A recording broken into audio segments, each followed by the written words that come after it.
I'm going to show you guys my methods for taking photos in my car and how I edit them for Instagram.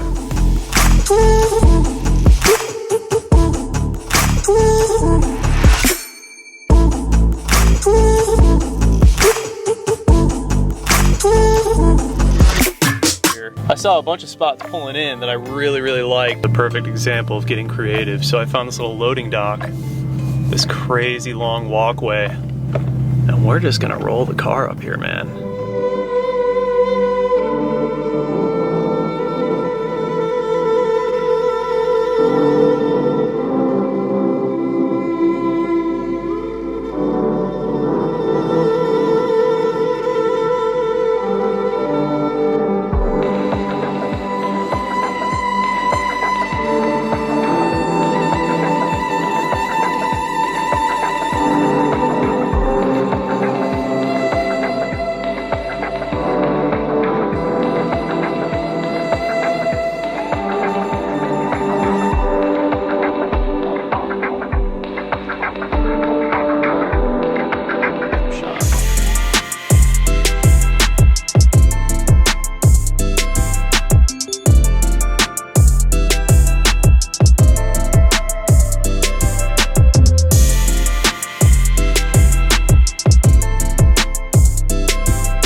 I'm happy with all of the shots that we got while we were here. Now we're gonna head home and start the editing process. All right, guys, we're back at the house, and now I'm going to run through the editing of some of these photos. Now, I'm not gonna do all of them because it would take a very long time. I actually selected 73 photos out of, I probably took like 200 photos. So I take a ton of photos, and then out of those 73, I like to just edit them in batches, and then I decide from there. I'll probably end up with like maybe 30 or 40 out of this. But that'll keep me busy for a while in terms of posting on Instagram, Facebook, and YouTube. So you can see on the screen that I have Lightroom open. I have all of my photos here imported.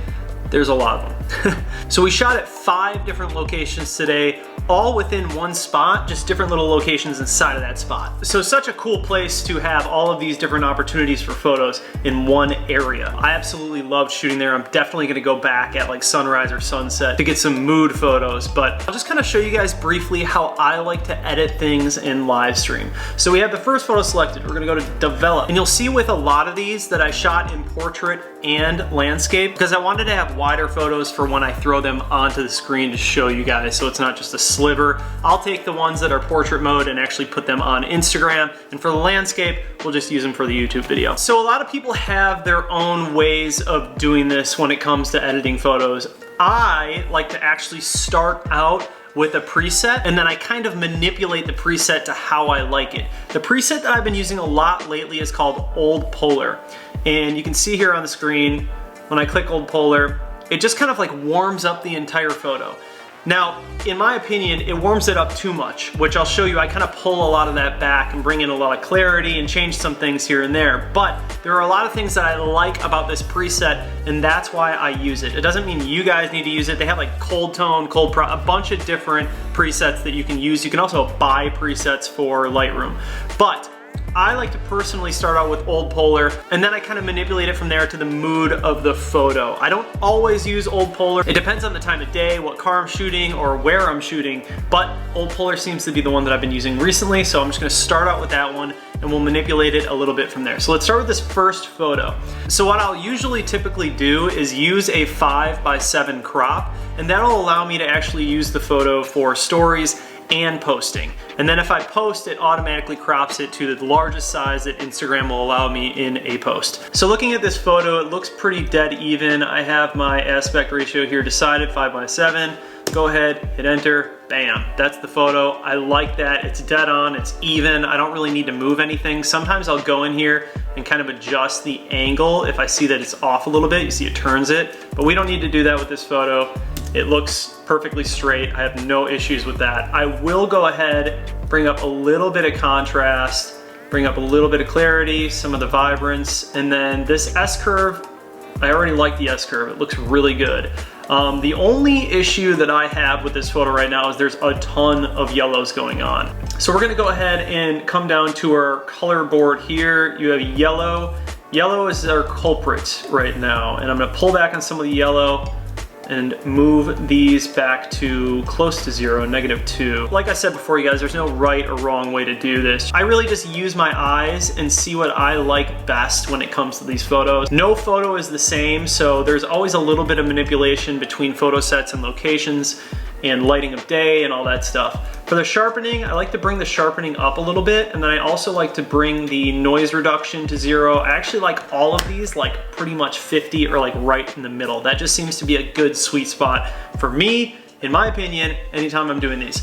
So with this photo right now, it looks pretty good. I actually like it, it's good, I would move on. But there's one other thing that I like to do to my photos, and it's very, very subtle. It's almost like a vignette, but I just use a mask on the top and the bottom, and I'll show you what I mean. If I go to this little guy up here, this square, it allows me to use this mask that comes down just like that. And you'll see that it like darkens everything that's within that mask and slowly has like a gradient that goes into the car. So right now it's like super extreme. If you look over here, I have the exposure like all the way down, and I gotta move these back to 0 so it's not crazy like that. But what I like to do is just leave everything the same, leave it as it is at 0 so it's not affected, and then I just take the exposure and I move it down just a touch, just a touch. And then I also take that same mask and I put it on the bottom. So this is just kind of how I like to do this with my photos. And the reason I do that is because it creates a focal point in terms of lightness for the subject, which right now is obviously my car. So I like to make this focal point the pop part, the part that pops the hardest, and then I use that vignette or mask on the top and bottom, but just very, very subtly. Like, you don't want to go too crazy with it or it just looks artificial and weird. I actually really like the way that this photo looks right now. I'm not really big on over manipulating photos. Like, I don't want to make it seem like I took something that I didn't. So anytime that I'm using Lightroom, I keep it very, very simple. I try to keep the composition and the lighting and everything as original as possible. I'm really just adding some clarity and a little bit of vibrance to the photo to really capture the mood of when I took that photo. So right now this looks really good. I like this. So I know that I took the next 1, 2, 3, 4, 5, 6, 7, 8 photos in the same lighting and in the same location. So what I'll do is I'll actually hop up to settings right here, and then I'll copy settings. And I just copy all of my settings. It's not gonna copy my crop, but it's gonna copy all of the effect settings that you just saw me do here today. So I'm gonna go ahead and export this one to where I wanna export it. So now we're gonna move on to the next photo. The crop is really, really close to good, but we're gonna go ahead and just switch it up to Instagram's 5:7. And I could be wrong on that, you guys. Like, Instagram's crop size is always changing, but I just try to get it close to where I like it. So we're gonna go ahead and take those settings that we just copied from the previous one, and I keep those copied throughout the entire thing because I really like that edit. Apply it, and bam, it's gonna give me that edit. Now, this one was taken a little bit more in the shade, so there's some things that I don't like about the photo, but first off, the first thing that I'm noticing is the car looks a little too slanted to me. So I'm gonna go ahead and actually turn the crop so the lip, the front lip of the car, is actually the even point, like that.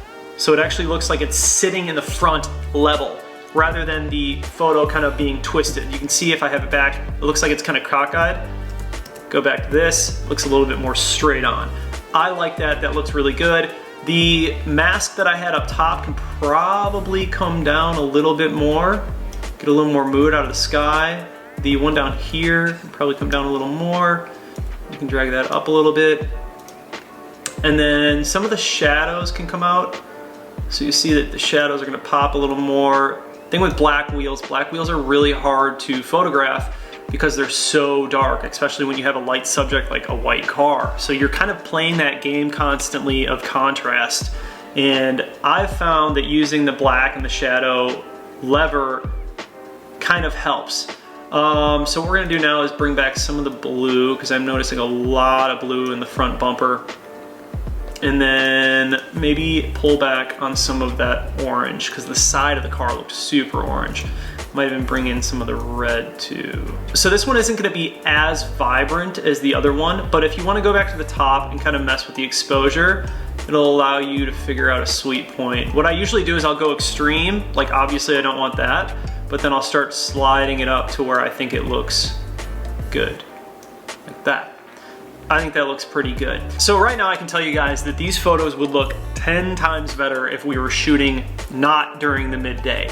If we were shooting at like sunset or sunrise or like on a cloudy day, these would look insane. It's just always hard to shoot when that sun is just beating right down on the car because it's just so bright and everything kind of washes out. You can kind of tell that things are washed out on the left side of the car on this one, because I'm really fighting the sun in the photos. So let's see if I can bring this down a little bit more here. I'm just gonna create a little more mood to this photo because it's a little too vanilla for me. I think that's about as good as I'm going to get, but that looks pretty good. I'm into it. I actually like the photo, it's not bad at all. I'll use it on Instagram. So I'm gonna go ahead and copy these settings because I know that I changed them a little bit for this angle. I'm gonna go ahead and export this one with my previous. Just go right to that same folder. All right, so we have another one, same angle pretty much.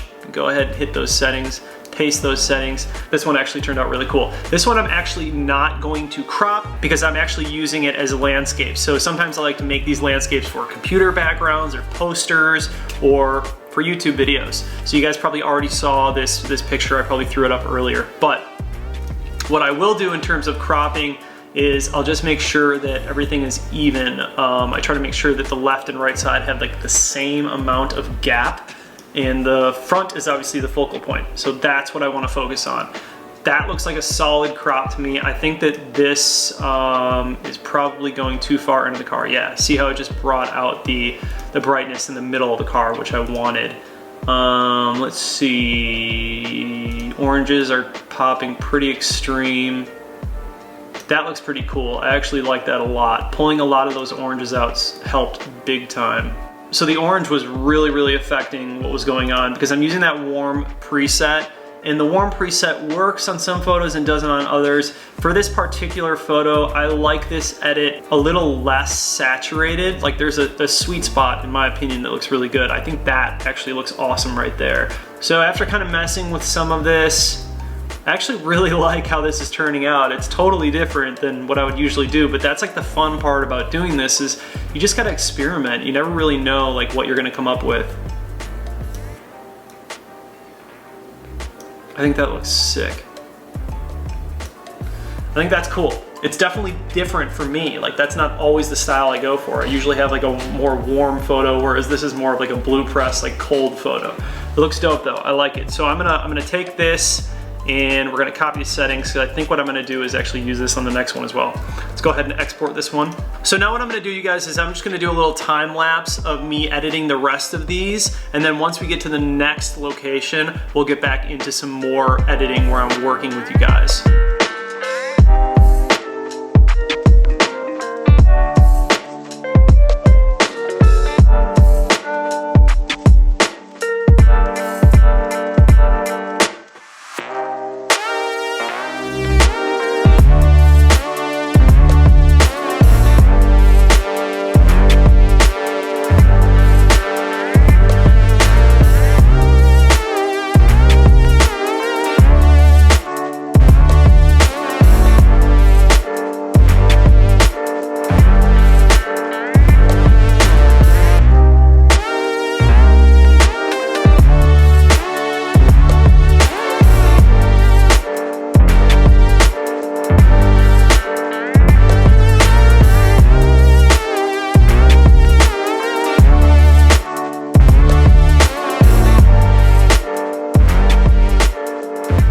Super dope.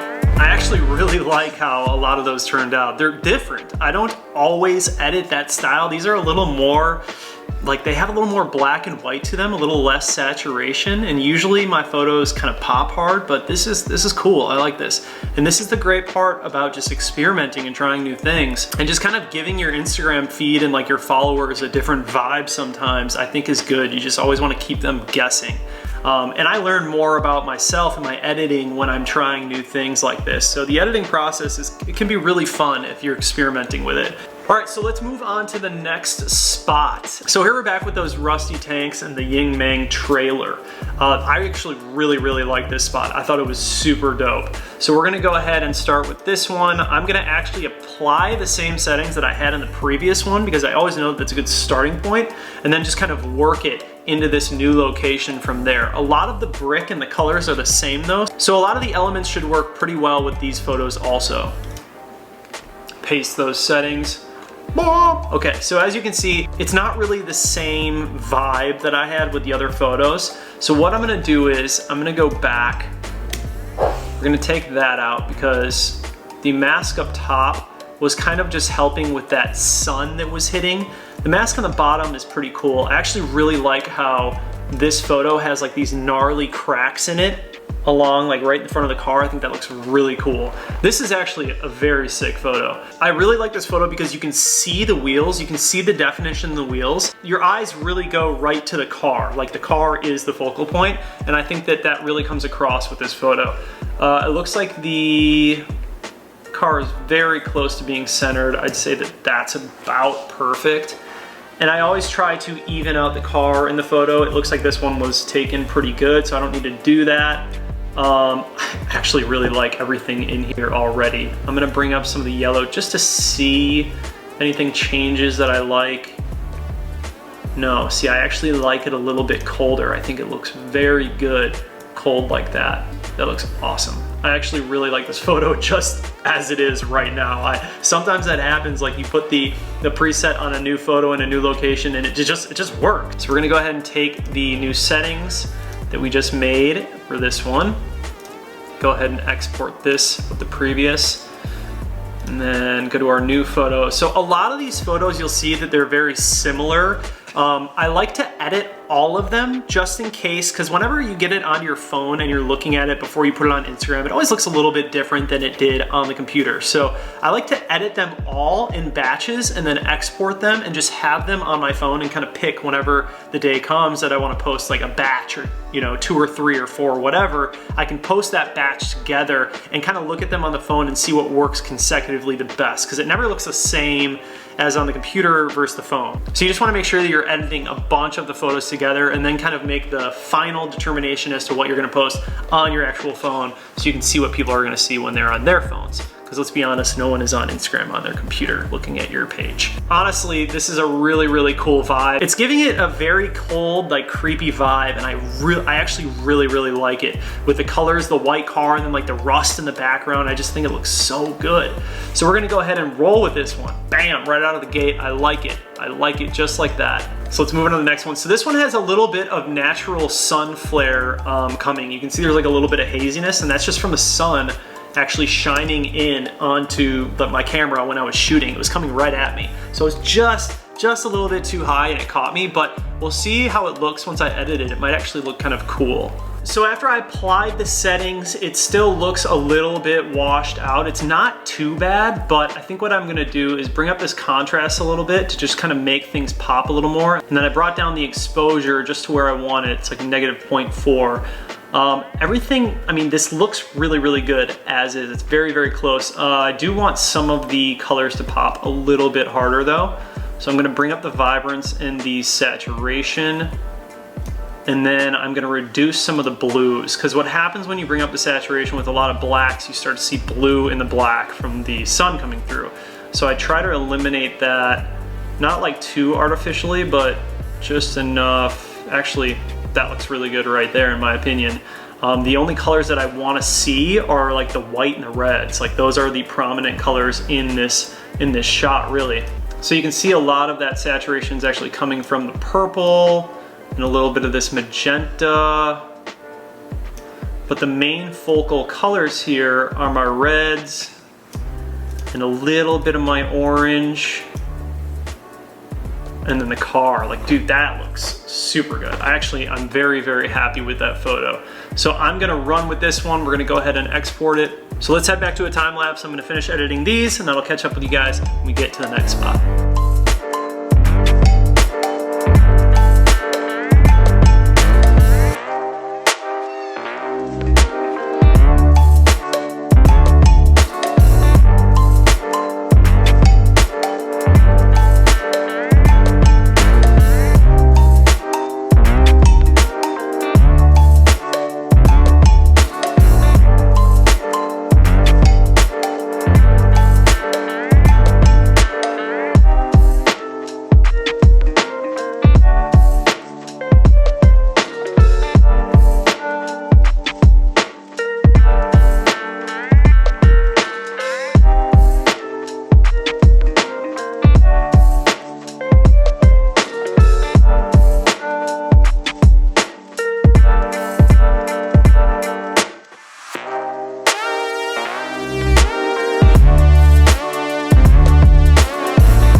So we're in the last little location at this area, and I'm gonna run through these as well. I went back and copy and pasted my settings from these photos because I really thought that those looked good. So I took some of the settings from there, and then I'm heading back here. It's the same kind of vibe, same kind of color, so I think it'll work pretty well. So you guys can just enjoy this little time lapse of me editing these, and then at the end, I'll pick out a few of my favorites and I'll post them up.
So that was like an editing marathon. I just edited 73 photos. So for the most part, I just used that preset in the beginning, and then I just sort of manipulated it as I went through the photos and kind of came up with a vibe that I was looking for. I'm really, really happy with the way that these turned out. This is a little bit different than how I usually edit my photos, but that's like the great part about doing this is you just learn more and more as you're going and kind of develop your own style. Anyways, guys, I hope you enjoyed today's video. If you guys have any questions or anything, leave them down in the comments. Anyways, guys, thank you so much for watching the video. Please do subscribe, comment down below, like this video, and hit that bell notification. Just like that, this video is over, and I'm out. Peace.